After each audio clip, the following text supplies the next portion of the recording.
नमस्कार दोस्तों, welcome to power racer. मैं हूं आपका दोस्त हर्षित और आज हम आए हैं फोक्सवैगन के शोरूम में। और आज की वीडियो में हम बात करेंगे फोक्सवैगन की अपकमिंग बजट सेगमेंट कार्स के बारे में जो इंडिया में लॉन्च होने वाली है और क्या सारे फोक्सवैगन के प्लान्स हैं इंडियन मार्केट के लिए। तो अगर अभी आप फोक्सवैगन के शोरूम में आते हैं तो जो इनका सबसे जो लेटेस्ट लॉन्च है वो है फोक्सवैगन की टाइगुन, जो कि इंडिया में काफ़ी अच्छा कर रही है। इसी के साथ साथ स्कोडा ने भी अपनी कुशाक को इंडिया में लॉन्च करा है। इंडिया में अभी पर मंथ करीब ये 2500 के आसपास बिक रही है, जो कि एक अच्छी वैल्यू मानी जा रही है। लेकिन अगर आप जानना चाहते हैं कि अब क्या आएगा फोक्सवैगन की तरफ से, तो इसका जो जस्ट अगला लॉन्च है वो है वर्टिस, जो कि एक मिड साइज सेडान कार है और कंपीट करेगी सिटी वर्ना सीएस के साथ। वो भी एक परफेक्ट चॉइस मैं कहूँगा अगर आपको एक प्रीमियम सेगमेंट में जाना है। लेकिन जैसे आज की वीडियो है कि फोक्सवैगन एक बजट सेगमेंट के लिए क्या सोच रहा है, जो एक गाड़ी लेना चाहता है 10 लाख से नीचे के सेगमेंट में, या फिर जिसको एक ऐसी गाड़ी चाहिए जिसमें उसको लिमिटेड बजट के साथ भी सारे फीचर मिल जाए, तो फोक्सवैगन की क्या प्लान्स है इंडिया के लिए, आइए उसकी बात करते हैं। तो जो अभी आपके सामने गाड़ी है ये है फोक्सवैगन की एक लेजेंडरी कार जिसको हम पोलो के नाम से जानते हैं। ये गाड़ी इंडिया में लॉन्च हुए करीब 10 साल से ज़्यादा हो गए हैं और अभी भी इस गाड़ी का जो क्रेज़ है कहीं पर भी कम नहीं हो रहा है। अभी भी इस गाड़ी की पूरी वेटिंग है जैसे पहले रहती थी, करीब 5 से 6 महीने की वेटिंग इस गाड़ी पर रह रही है। और अगर आप डिस्काउंट्स की बात करेंगे तो इस गाड़ी के सिर्फ मैनुअल वेरिएंट में ही 4000 के आसपास का डिस्काउंट है और ऑटोमेटिक में कोई डिस्काउंट नहीं है। तो सबसे जो मेन बात आई कि फोक्सवैगन इस गाड़ी को कब अपडेट कर रहा है, कब इसका एक न्यू जनरेशन आएगा, वो आप जानते हैं। अब इस गाड़ी की बात करें तो इस गाड़ी का जो प्लेटफॉर्म है ये है PQ25 प्लेटफॉर्म, जो कि फोक्सवैगन ग्लोबल ने 2008 में डेवलप किया था। उसके बाद पहली बार 2009 में ऑडी ने अपनी A1 में इस प्लेटफॉर्म को यूज़ करा था और 2008 का प्लेटफॉर्म अभी भी 2022 में लोग ले रहे हैं। और मैं कहूँ कि जो इस प्लेटफॉर्म की सेफ्टी है और एक तरीके से जो ये आपको एक पूरा सेफ्टी शेल देता है, यूरो NCAP में इसको 4 स्टार की सेफ्टी रेटिंग मिली है, जो कि इसकी सेफ्टी भी दिखाता है। तो प्लेटफॉर्म भी कहीं आउटडेट नहीं हुआ है, तो वो मानना पड़ेगा। लेकिन बात आई कि नया डिज़ाइन, नए फीचर, नया पैकेज वो कब मिलेगा इंडिया में, उसको जानते हैं। अब एक नज़र मान लीजिए कि फोक्सवैगन अपनी बाकी गाड़ियों के साथ क्या कर रहा है। तो यहाँ जो आप देख रहे हैं टाइगुन स्टार्टिंग में, इसमें जो प्लेटफॉर्म आता है ये इनका अभी जो इंटरनेशनल प्लेटफॉर्म है बिल्कुल नया, जो कि MQB A0 प्लेटफॉर्म है, उसको इंडिया के हिसाब से डेवलप करा और ये बन गया MQB A0IN प्लेटफॉर्म, जो कि मैं कहूँ कि इनकी जो हर एक गाड़ी अब लॉन्च हो रही है, चाहे आप टाइगुन की बात कर लीजिए या फिर जो वर्टिस है या फिर जो स्कोडा की स्लाविया आई है या फिर कुशाक है, सब कुछ शेयर कर रहे हैं और बहुत अच्छा काम कर रहे हैं। लेकिन जो इस प्लेटफॉर्म की एक लिमिटेशन है कि ये प्लेटफॉर्म जो +4 मीटर सेगमेंट की गाड़ियाँ है उसमें ही ज़्यादा फीजिबल है और फोक्सवैगन अभी कोई भी कोशिश नहीं कर रहा है कि उसको अंडर 4 मीटर सेगमेंट की गाड़ियों के लिए बनाए। ये गाड़ी 4 मीटर से लंबी है, लेकिन जो इस गाड़ी का सेगमेंट है ये एक प्रीमियम हैचबैक सेगमेंट है। और मैंने कहा कि आज हम बात करेंगे बजट सेगमेंट की गाड़ियों की। तो यहाँ पर आपको लगता है कि आपको इसमें अभी मिल जाना चाहिए था जो MQB A0 प्लेटफॉर्म है, लेकिन अभी तक नहीं मिला है। तो उसका यही कारण है कि ये जो आप पोलो देख रहे हैं ये शायद फोक्सवैगन की तरफ से आखिरी हैचबैक है। अब इसके बाद फोक्सवैगन कोई भी हैचबैक इंडिया में नहीं लॉन्च करेगा। ये बिल्कुल एक शॉर्ट इन्फॉर्मेशन मैं आपको शेयर कर रहा हूँ। और जो ये एक लेजेंडरी कार है, इसका अगले महीने अप्रैल 2022 में आपको एक फेयरवेल एडिशन देखने को मिल जाएगा ज़्यादा से ज़्यादा। लेकिन अभी जो फोक्सवैगन की फ़िलॉसफी इंडिया के लिए है कि इंडिया में वो सिर्फ अब SUVs को ही लॉन्च करना चाहते हैं, या फिर आपको सेडान्स देखने को मिलेगी, जो कि वर्टिस इंडिया में लॉन्च हो ही रही है। तो बात क्लियर है, अब आपको पोलो हैचबैक फॉर्म में नहीं मिलेगी। लेकिन एक गुड न्यूज़ भी है कि पोलो का जो एक क्रॉसओवर SUV कैरेक्टर के साथ एक जो मॉडल लॉन्च होगा वो अब इंडिया में आएगा, तो वो गुड न्यूज़ भी है। और जिसको एक हैचबैक सेगमेंट की गाड़ी चाहिए या फिर जो स्लीक लुकिंग और जो बिल्कुल एक एरोडायनेमिक कैरेक्टर वाली गाड़ी है, तो वो इंडिया में नहीं आएगी। बाकी इस गाड़ी की बात करें तो ये लॉन्च मैंने बताया कि करीब 10 साल के आसपास इस गाड़ी के लॉन्च को हो गए हैं और अभी भी प्लेटफॉर्म वाइज गाड़ी आउटडेट नहीं हुई है। सिर्फ जो लुक्स है, फीचर्स है, वहीं पर पोलो में एक अपडेट चाहिए। और मैं इसका वेट कब से कर रहा हूँ, 2020 से मैं इसका वेट कर रहा हूँ। मैंने 2020 में सिंगापुर में इस गाड़ी के 6th जनरेशन को कवर किया था और ये अभी इसका 5th जनरेशन है और ग्लोबली अभी इसका 7th जनरेशन ऑलरेडी लॉन्च हो चुका है। तो अगर आपकी ये उम्मीदें थी कि इसका एक आपको नया रिफ्रेश देखने को मिलेगा या फिर जैसे वर्टिस लॉन्च हो रही है, तो क्योंकि वो MQB A0IN भी लॉन्च हो रही है तो उसको आप बूट हटा के आपको एक हैचबैक दे दी जाएगी, तो ऐसा प्लान अभी फोक्सवैगन इंडिया का नहीं है। वो सीधे आपको देंगे तो पोलो का एक क्रॉस वर्जन, जो कि पोलो क्रॉस SUV के नाम से आने वाला है। और वो कुछ ऐसा ही होगा जैसे टोयोटा ने अपनी इटियोस क्रॉस ऑफर करी थी या फिर हुंडई ने अपनी i20 में जो एक एक्टिव वेरिएंट है वो लॉन्च करा था। अब उसका रीज़न यही है क्योंकि जो ये प्लेटफॉर्म है ना MQB-A0, ये अंडर 4 मीटर सेगमेंट की गाड़ियों में कंपनी के लिए उतना ज़्यादा प्रॉफिटेबल नहीं रहता है। कंपनी अगर एक हैचबैक के फॉर्म में उस प्लेटफॉर्म को ऑफर करती है तो उनका जो प्रॉफिट मार्जिन है बहुत लिमिटेड हो जाते हैं। वही डाइज यूज़ होंगी, उतना ही मटेरियल यूज़ होगा, उतनी वेल्डिंग यूज़ होगी, तो कंपनी का जो प्रॉफिट मार्जिन है बहुत कम होता है। वहीं अगर वो एक SUV सेगमेंट की गाड़ी, भले ही कॉम्पैक्ट SUV हो, जो नेक्सॉन, ब्रेजा या फिर जो आपकी वेन्यू है उनके साथ compete करे, लेकिन फिर भी जो कंपनी के प्रॉफिट मार्जिन है वो ज़्यादा रहेंगे और जो ज़्यादा प्रीमियम आप पे करेंगे और उसी के साथ साथ आपको ज़्यादा वैल्यू भी मिलेगी, क्योंकि आप अगर एक कॉम्पैक्ट SUV लेते हैं तो हैचबैक से ज़्यादा पे करेंगे उसके लिए और आपको ज़्यादा स्पेस, ज़्यादा कंफर्ट और ज़्यादा सेफ्टी भी मिलेगी। तो ये पॉइंट सारे क्लियर हो चुके हैं। अगर आप एक नज़र इस गाड़ी की ओर देखते हैं तो इस गाड़ी में बहुत ज़्यादा चेंजेस नहीं है। 2019 के आसपास इसमें एक अपडेट आया था जिसमें कुछ यहाँ पर आपको हनीक्रोम डिज़ाइन में एक मैश मिलती थी, बाकी आपको डुअल बैरल यहाँ पर हेडलैम्प्स ऑफर किए थे। बाकी फ्रंट में ऐसा कोई स्ट्राइकिंग लुक नहीं है। ये इसका हाईलाइन प्लस वेरिएंट है। अभी भी इस गाड़ी की बहुत अच्छी डिमांड है, काफ़ी अच्छी वेटिंग है, लेकिन सैड न्यूज़ यही है कि अब इस गाड़ी को कंपनी डिसकंटिन्यू कर देगी, जैसे वेंट्यू को डिसकंटिन्यू कर दिया गया था।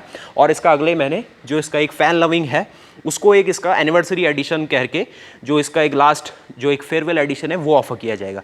बाकी अलॉयस बहुत शानदार लगते हैं गाड़ी के। अगर साइज़ की बात करेंगे तो 195/55 रेडियल 16 का टायर है, बहुत ही परफेक्ट टायर साइज़ है। काफ़ी अच्छी आपको इसमें टायर की वॉल मिलती है और जो इसका जो विड्थ है वो भी काफ़ी शानदार थी। बाकी साइड से आप देखेंगे कुछ ये इसके साथ क्लैडिंग के पार्ट है। गाड़ी की लेंथ वही अंडर 4 मीटर सेगमेंट है। 165 mm का ग्राउंड क्लियरेंस है। ORVM आपको फोल्डेबल ऑफर किए थे। ऊपर कोई भी रूफ रेल नहीं है, लेकिन जो आपकी ये सारी यहाँ पर वेल्डिंग मिलती है ये आपको लेज़र वेल्डिंग मिलने वाली है, जो कि मैं कहूँ कि इंडस्ट्री में बहुत ही प्रीमियम काम करा है जो फॉक्सवैगन स्टार्टिंग से करते आ रही है। ये बिल्कुल एक सीमलेस डिज़ाइन है, इसमें इन पैनलों में कोई भी गैप नहीं होगा। ये पूरी एक सीमलेस वेल्डिंग होने वाली है, जैसे मारुति, हुंडई, बाकी सारी कंपनियां यहाँ पर स्पॉट वेल्डिंग करती है, जो कि सेफ्टी के साथ थोड़ा खिलवाड़ हो जाता है। बाकी ऊपर अगर आप शीट मेटल की स्ट्रेंथ भी देखेंगे बहुत ही मिनिमल डिफ्लेक्शन है, परफेक्ट काम किया गया है। बाकी जो आपको सारे ग्लासेस इसमें मिलते थे ये आपको एक तरीके से UV कट कह लीजिए या फिर इंसुलेटेड ग्लासेस कहते थे। 45 लीटर का फ्यूल टैंक। पीछे बूट स्पेस की बात करें तो 280 लीटर का बूट स्पेस यहाँ ऑफर किया जाता था, जो आपको इतनी कुछ स्पेस देता था। गाड़ी 4 पैसेंजर्स के हिसाब से बहुत परफेक्ट स्पेस देती है और वैसे ये 5 सीटर कार है। यहाँ पर पूरी आपको पैडिंग्स ऑफर की गई थी और ये कुछ इसका सारा स्पेयर टायर मिलता था। तो ये तो रही आपकी पोलो जो ऐसी कुछ दिखती है। बाकी इसकी की बात की जाए तो ये है इसकी की, जो ऐसा कुछ डिज़ाइन, लॉक अनलॉक और ये लॉन्ग प्रेस करने पे बूट ओपन। इसकी एक और कुछ खास बातें थी, इसको अगर आप लॉक करते हैं उसके साथ साथ अगर आप इसको लॉन्ग प्रेस करे रहेंगे तो सारे के सारे चार के चारों पावर विंडोज़ आपकी ग्लासेस नीचे हो जाते थे। जो रियर वाला है वो सिर्फ इतना ही होता था। लेकिन देखिए ना, जहाँ पर एक गर्म क्लाइमेट है वहाँ पर आप अपने घर के अंदर बैठे ही इसके ये सारे फंक्शन से अपनी गाड़ी का जो टेम्परेचर है उसको काफ़ी हद तक रेगुलेट कर सकते थे। और अगर बारिश हो जाती है तो आपको रेगुलर प्लेस करना होता, दबाए रहना होता था, इससे आपके जो ग्लासेस है ये ऊपर आ जाते थे। बहुत सही फीचर था। स्कोडा भी देती थी अपनी गाड़ियों में जब फाबिया लॉन्च होती थी, जब उस ज़माने की बात है। लेकिन ये थी कुछ गाड़ी की पूरी बाहर की बातें। इंटीरियर देख लेते हैं इस गाड़ी में क्या क्या मिलते हैं। बाकी मैंने जो सिंगापुर में लॉन्च जो इसकी पोलो आपको दिखाई थी, इसमें कोई भी रिक्वेस्ट बटन और ये सारा सिस्टम नहीं है। वो गाड़ी बहुत शानदार, बहुत अल्टीमेट लुक्स के साथ आती है। जैसे अभी जस्ट एक वर्टिस इंडिया में लॉन्च हुई है ना, वैसा ही कुछ थीम के साथ आती थी। बाकी मैंने बताया कि इस गाड़ी में कोई ऐसा कैश डिस्काउंट बड़ा नहीं है। 4000 का डिस्काउंट आपको मैनुअल वेरिएंट के साथ मिलेगा और ऑटोमेटिक में कोई भी डिस्काउंट नहीं है। ऑटोमेटिक की अभी भी बहुत डिमांड है। इंजन ऑप्शन भी इसमें काफ़ी सही वाले मिलते हैं। पहला है इसका 1.0 MPI इंजन, जो कि नेचुरली एस्पिरेटेड है। और जो सबसे डिमांडेड इंजन है वो है इसका 1.0 TSI इंजन। 110 हॉर्स पावर बनाता है। बहुत ही शानदार परफॉर्मेंस है। और आज भी ये गाड़ी ना परफॉर्मेंस में जो अभी बलिनो है या फिर i20 है या फिर कोई भी मिड साइज SUV को ही ले लीजिए, उससे अच्छा परफॉर्म करके देती है।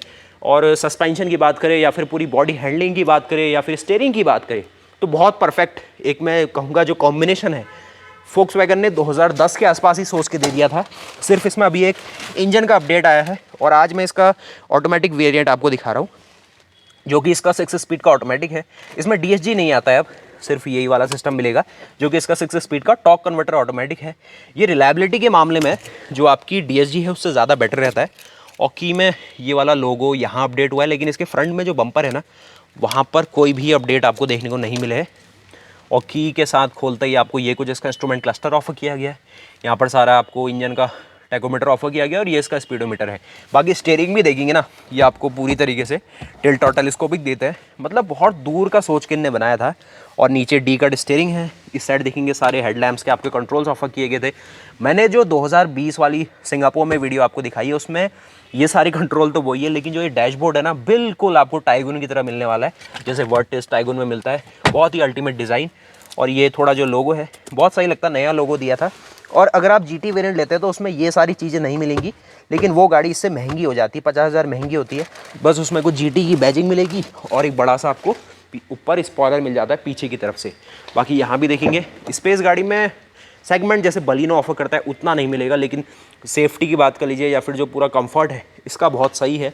ग्राउंड क्लियरेंस इसका 165 मिलीमीटर का रहता है, जो कि स्टैंडर्ड है पूरे सेगमेंट के हिसाब से। पीछे आपको ड्रम ब्रेक्स, आगे आपको डिस्क ब्रेक्स। तो ये कुछ थी गाड़ी की अपडेट्स, लेकिन मेरा मेन जो मोटो था वो था कि जो फोक्सवैगन की अपकमिंग कार्स है जो आपको मिल सकती है इंडिया में, पहली तो है वर्टिस, जिसकी बुकिंग्स भी स्टार्ट हो चुकी है। तो अगर आप हल्द्वानी से हैं तो आप आ सकते हैं यहाँ पर आप बुकिंग्स करवा सकते हैं। जो ये सारा पूरा लेआउट देख रहे हैं ना, यही लेआउट मैंने जो फोक्सवैगन की 6th जनरेशन कार थी पोलो, उसी में आपको दिखाया था, आप वीडियो चेक कर सकते हैं। बाकी गाड़ी बहुत ही ज़्यादा अल्टीमेट है। अब ये टाइगुन है तो इसका प्राइस भी थोड़ा ज़्यादा है, 11 लाख एक्स शोरूम से गाड़ी स्टार्ट होती है। और जो बेस वेरिएंट है ये है इसका बेस वेरिएंट। ऐसा ही कुछ जो हेक्सागोनल डिज़ाइन है वो सब कुछ आपको दिया गया है। बाकी पोलो में आपको मिलेगा ज़रूर, लेकिन मिलेगा कब, 2023-2024 के आसपास मिलने वाला है, क्योंकि अभी करीब वर्टिस लॉन्च होगी जो कि करीब 1 साल तक फिर कुछ लॉन्च नहीं होगा पोलो फोक्सवैगन की तरफ से। और फिर 2023 के आसपास आपको एक कॉम्पैक्ट एसयूवी मिलेगी जो कि पोलो का ही एक अप साइज वर्जन होगा, जैसे कि आप बाकी कंपनीज़ की तरफ से भी देखते हैं। तो ये कुछ था मेरा एक अपडेट। बाकी इंजन तो बहुत शानदार है, इंजन ये सेम ही रखेंगे जो इसमें और उसमें रहता है। 1.0 TSI ऑफर किया जाएगा सिर्फ। जो 1.0 MPI है ये भी शायद अब इंडिया को अलविदा कहने वाला है। और यहाँ अगर आप आते हैं तो ये इसका पूरा आप कुछ डैशबोर्ड के साथ साथ यहाँ से पूरा इंजन बे आप देखेंगे। डैशबोर्ड के अगर आप इस साइड देखें ना तो यहाँ पर पूरी फायरवॉल आपको ऑफर की गई है, जो कि सारी अच्छी तरीके से हीट इंसुलेशन देती है। एक चीज़ इसमें मिसिंग है कि नीचे आपको कोई भी इंजन कवर नहीं मिलता है, जैसे मारुति अब बलिनो में देने लग गई है। बाकी इंजन बहुत ज़्यादा शानदार है, बहुत इनोवेटिव इंजन है, सेगमेंट में सबसे ज़्यादा लेटेस्ट टेक्नोलॉजी के साथ आया है। 3 सिलेंडर इंजन है।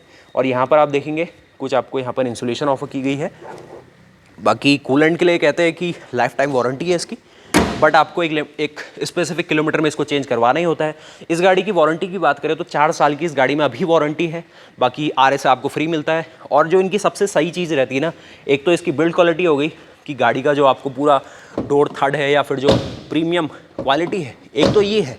और दूसरी चीज़ जो इनकी पेंट क्वालिटी है, पेंट क्वालिटी इंडस्ट्री में सबसे ज़्यादा टॉप नॉच रहती है। यहाँ पर कोई भी जो ऑरेंज पील वाला इफेक्ट होता है, जैसे आपको संतरे के ऊपर दिखता है ना, ऑरेंज पील कहते हैं उसको, वो वाला इफेक्ट बहुत कम देखने को मिलता है। हल्का हल्का तो मिलेगा, लेकिन अगर आप इसे और गाड़ियों से कंपेयर करेंगे, अगर आप प्रीमियम गाड़ियों से भी कंपेयर करेंगे ना, चाहे आप महिंद्रा की किसी भी गाड़ी को उठा लीजिए, उनसे ज़्यादा कम आपको ऑरेंज पील इफेक्ट होगा और बहुत ही स्मूथ पेंट क्वालिटी फील होती है। और वारंटी की बात करें तो पेंट में भी ये 3 साल की वारंटी देते हैं। और अंडर बॉडी जो इसकी कोटिंग है वहाँ पर ये 6 साल की वारंटी दे रहे हैं। तो उस हिसाब से तो इंडिया के लिए सोचा था इनने, लेकिन अब डिज़ाइन लुक और ये सब चीज़ देखते हुए और थोड़ा प्रॉफिट मार्जिन अपने देखते हुए ये अब हैचबैक सेगमेंट को ही छोड़ने वाला है। और अब आपको सीधे मिलेगा इनका एक कॉम्पैक्ट SUV सेगमेंट का प्रोडक्ट, जो कि पोलो क्रॉस के नाम से भी लॉन्च हो सकता है और कुछ नया नाम भी दे सकते हैं। बाकी पोलो क्रॉस अगर ये देते हैं तो बहुत सही काम होगा। जैसे टोयोटा ने अपनी यारिस क्रॉस बाहर लॉन्च करी थी, इंडिया में तो अभी तक नहीं आई है, लेकिन ये सारा कुछ है। तो अगर आपको एक अपडेट पसंद आई है, और ये अपडेट ना हमारे पास कल परसों के आसपास ही पहुंची हुई है, फोक्सवैगन ने ऑफिशियली अपने मुंह से कुछ नहीं कहा है, सिर्फ जो उसकी एक इंटरनल टेस्टिंग टीम है या फिर जो इस फील्ड में लोग रहते हैं उनकी अपडेट मैं आपसे शेयर कर पा रहा हूँ। बाकी ये कुछ थी अपडेट, आपको पसंद ज़रूर आई होगी। ऐसी ही वीडियोज़ और देखने के लिए प्लीज़ पावर रेसर चैनल को सब्सक्राइब कीजिए। बाकी जो फोक्सवैगन की अपकमिंग वर्टिस है उसके बारे में और डिटेल में जानने के लिए चैनल के साथ बने रहिए, वीडियोस बनाते रहेंगे। शोरूम पे गाड़ी की मेरे ख्याल से बुकिंग से स्टार्ट हो चुकी है, तो आप आ सकते हैं। अपनी हल्द्वानी का फोक्सवैगन शोरूम है रामपुर रोड में। बाकी मिलते हैं नई वीडियो के साथ, तब तक के लिए जय हिंद, जय भारत।